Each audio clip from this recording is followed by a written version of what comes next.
ને તો વકીલ મેલડીને જ રખાય. આ તરત જજમેન્ટ તમારી ફેવરમાં જ કેસ પડે સાહેબ, એ વકીલ છે મેલડી. પણ બાપ જાગતી મેલડી કેવી સાહેબ? આપણે બધા બોર્ડ વાંચીને એમ કઈક જાગતી મેલડી, પણ જાગતી મેલડી ક્યારે સાહેબ? વાર્તાઓ તો આપણે કદાચ હજારો 2000 વર્ષ વીતી ગયા વાર્તાઓ કરતા હોય, એ આપણે જોયું નથી બાપ. પણ આજકાલનો હજી સત્ય ઘટનાનો પ્રસંગ મારી જાગતી મેલડીનો.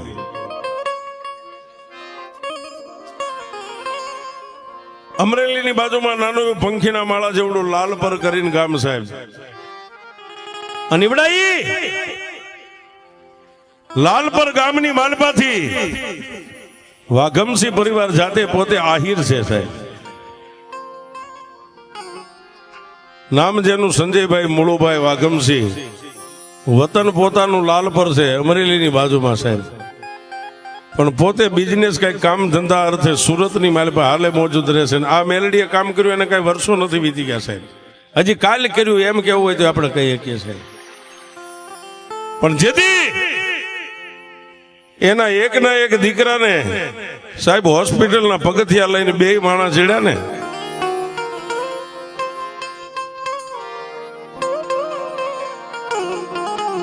સંજયભાઈ ને પોતાના ઘરેથી પોતાની પત્નીનું નામ છે નૈનાબેન. 2 માણસ હોસ્પિટલના પગથિયા ચડ્યા. ડોક્ટરોએ રિપોર્ટ કર્યો સાહેબ. રિપોર્ટ કરી અને ડોક્ટર પોતાની ઓફિસની માલમાં બેઠા છે ને 2 માણસ છે ને એટલું કીધું કે સાહેબ તમારા બાળકનો રિપોર્ટ આવી ગયો.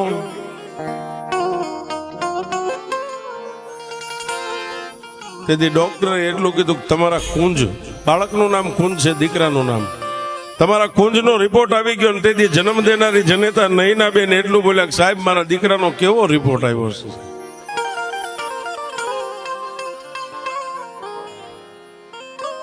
ત્યારે ડોક્ટર થોડીક વાર બેનની સામે જોવે, થોડીક વાર પોતાના ધણીની સામે જોવે, 2 માણાની સામે જોવે, પણ ડોક્ટરના હોઠ સિવાય ગયા સાહેબ. ડોક્ટર કઈ બોલતા નથી. એટલે સંજયભાઈ ડોક્ટરને એટલું કીધું કે સાહેબ જે કઈ હોય તમે બોલતા કેમ નથી? સાહેબ એ કુંજ નામના બાળકને જોઈ અને ડોક્ટરની આંખની માલપાથી દડ દડ દડ દડ આહુડા મીડા પડવા. ફરીવાર એ દીકરાનો બાપ સંજયભાઈ એટલું કીધું કે સાહેબ જે કાંઈ હોય અમે તમારી વાત સાંભળવા ઉભા છે. 2 માણા રિપોર્ટ કેવો આવ્યો છે? સાહેબ પથ્થરનું કાળજું કરીને સર્જન ડોક્ટર એટલું બોલ્યો, સંજયભાઈ તમારા કુંજની જિંદગી પૂરી થઈ ગઈ અને કેન્સરનો રિપોર્ટ આવ્યો.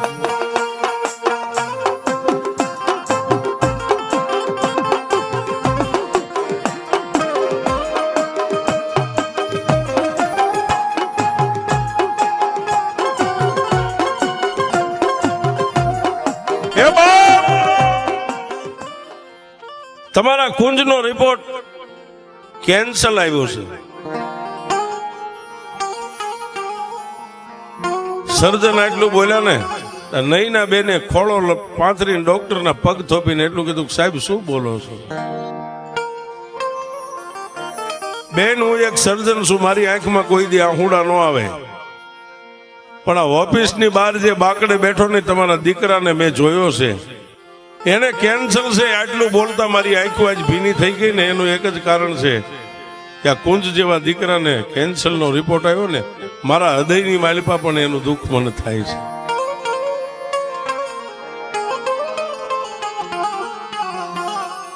જન્મ દેનારી જનેતા સાહેબ સંજયભાઈ ગળગળા થઈ ગયા, પણ પોતાની પત્ની જે નૈનાબેન હતી ને એને એટલું કીધું બાળકની સામે આંખમાં આહુડું ન આવવું પડે હો, બાળકને ખબર ન પડવી પડે.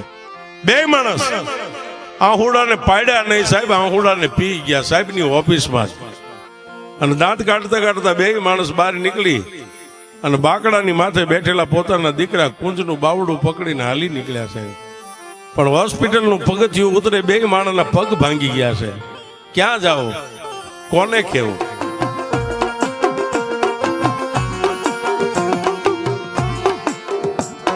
પોતાના ઘરે લઈ અને બાળકને પહોંચ્યા ને, નઈના બેનના માવતરની બાજુમાં જ રહેતા બે માણા આવ્યા. આવીને પોતાની દીકરીને એટલું કીધું, કા નઈના ભાણાનો રિપોર્ટ? કે બાપુ બહુ સારો રિપોર્ટ આવ્યો છે, કાંઈ નથી. પણ સાહેબ, જેને જન્મ દઈ અને 20 વર્ષની દીકરીઓને ઉછેરીને પોતાના આંગણે મોટી કરી હોય ને, દીકરીના મોઢાની માથે નૂર ન ભાળ્યું ને, એટલે પોતાની જન્મ દેનારી જનેતાએ એટલું કીધું કે નહીં, આ બાજુ આવી જોઈએ. પોતાની જનેતાએ બાવડું નઈના બેનનું પકડીને એના માથે હાથ મેકીને એટલું કીધું કે આવડી મોટી તને કરી કોઈ દી મારા સોગન નથી આપ્યા ને, મારી માથે હાથ મેકીને કહી દે કુંજનો રિપોર્ટ કેવો આવ્યો છે.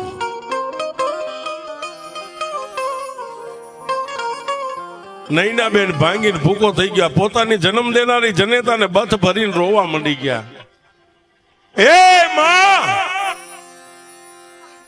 માં, તને તો હું માં કહું છું, પણ મને માં કહેવા વાળાની જોઈ હવે દુનિયામાં ક્યારે બુજાઈ જાય ને મારા કુંજની, એની ખબર નથી. મારા કુંજને કેન્સરનો રિપોર્ટ આવ્યો.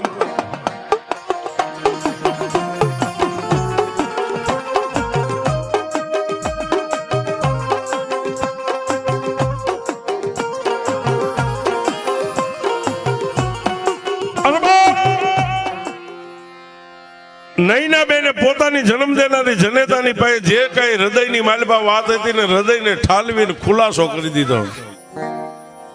મમ્મી, મારા કુંજનો કેન્સરનો રિપોર્ટ આવ્યો છે. હું તને માં કહીશ, પણ મને માં કહેવા વાળાની આંખો ક્યારે બંધ થઈ જાય છે એની મને હવે ખબર નથી.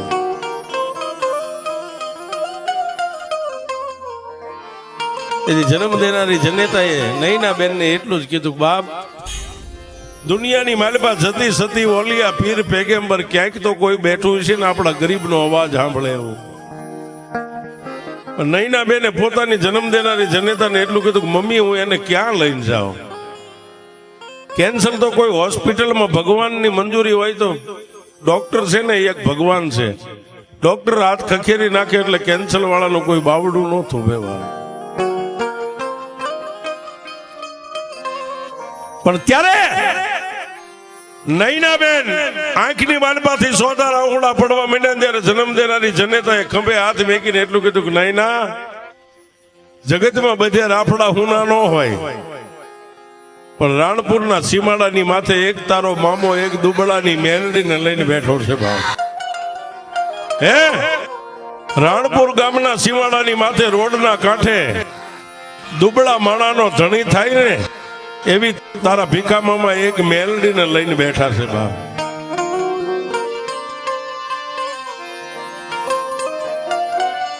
એક બાજુ ભીખા ભગત, બે માણસ મારી જાગતી મેલડીના ધૂપ દીવા કરીને અહીંથી બોટાદ જવા માટે રવાના થયા છે. સાહેબ, આજની આપણી રવિરાજ હોટલના પાળિયા 3 રસ્તા પડે ને, એ રેલના નાળાની નીચેથી ભીખા ભગતને બે માણસને બાઇક લઈને પસાર થવું, અને સુરત થી ફોન આવ્યો. સાહેબ, ફોન આવ્યો બાપ, અને તેથી ભીખા બાપુએ ફોન ઉપાડ્યો, પણ નઈના બેન પોક મેકીને રોવા માંડ્યા. તેથી ભીખા બાપુ એટલું કીધું કે બાપ, કોણ બોલે છે? મામા, હું એક તમારી ભાણેજ નઈના સુરત થી બોલું છું. તેથી ભીખા બાપુએ એટલું કીધું, બેટા થોડી વાર રહે, હું તને સામેથી હમણાં ફોન કરું છું. અને સાહેબ, આજનો મિલિટરી રોડ જે પેટ્રોલ પંપ રહ્યો, બાઇકને સાઈડમાં ઉભું રાખીને ભીખા બાપુએ સામે ફોન કર્યો ને, ત્યારે એ દીકરીએ